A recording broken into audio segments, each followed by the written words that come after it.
Benvenuti nel video dedicato alla creazione simmetrica. La creazione simmetrica si può fare sia per maglie e vestiti che per alcune gonne. Io prendo come esempio un corpetto base di tipo C, clicco su Crea nuovo progetto per il sottotipo selezionato. Mi si apre questa finestrella che mi chiede: vuoi usare la creazione guidata per questo nuovo progetto del sottotipo selezionato? Clicco sul sì. Mi porta all'interno del configuratore presente in TTCAD L3. Questa è la pagina misure, voi dovete inserire le vostre misure. Io l'unica cosa che vado a cambiare la lunghezza totale capo. Seleziono e metto 80 centimetri. Clicco, me l'ha allungata ad 80 centimetri. L'iconcina per creare le simmetrie è questa. La clicco, mi porta all'interno della pagina che mi permette di creare le simmetrie.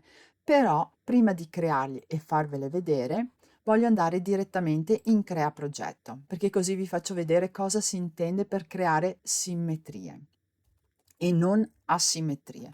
Le asimmetrie vanno create da un fianco all'altro, quindi c'è la differenza tra un fianco e l'altro e il modello si presenta aperto quando lo devo appoggiare sulla stoffa, mentre per creare modifiche simmetriche si intende la differenza che può esserci tra il centro davanti e il fianco, il centro dietro e il fianco. Perciò io non ho bisogno di avere il modello aperto intero, ma mi basta solamente metà del davanti e metà del dietro.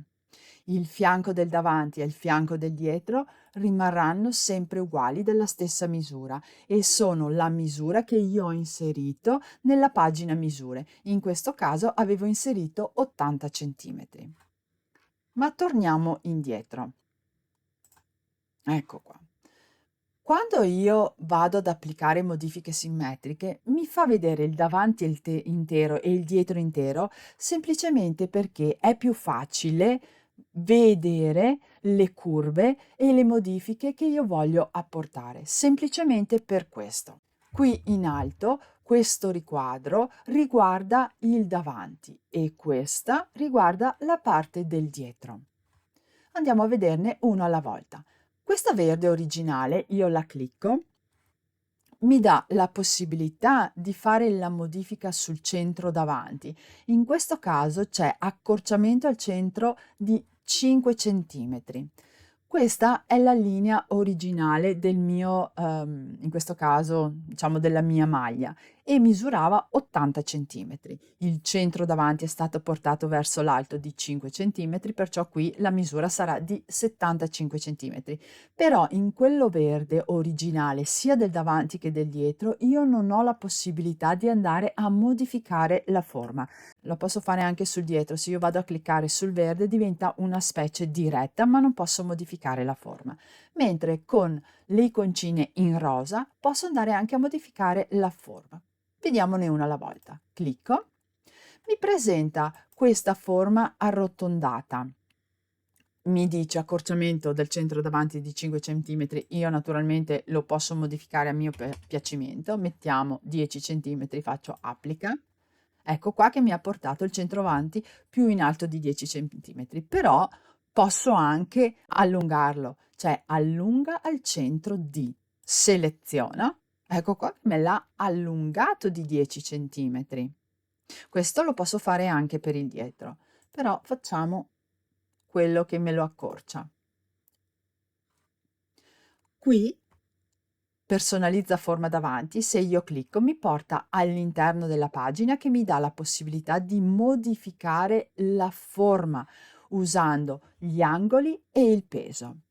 Se ad esempio io sul centro davanti volessi andare a modificare l'angolo che mi viene indicato con questi gradi e è il punto P2 che lo trovo qui, vado semplicemente a modificare, così ho aumentato l'angolo e così diminuisco l'angolo. Facciamo una forma così. Se io qui desiderassi che fosse più arrotondato, aumento il peso. facciamo una cosa del genere. Questo è solo per farvi vedere le possibilità che ci sono. Faccio ok, esco e qui vedo la forma. Il tipo 2 è una retta, si presenta con una retta, però ho sempre la possibilità di personalizzarla perché posso modificare sempre gli angoli. Ok.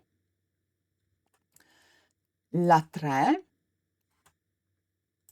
si presenta in questo modo. Posso sempre andare a modificare l'angolo, il peso, quello che desidero. Faccio ok. Ecco qui.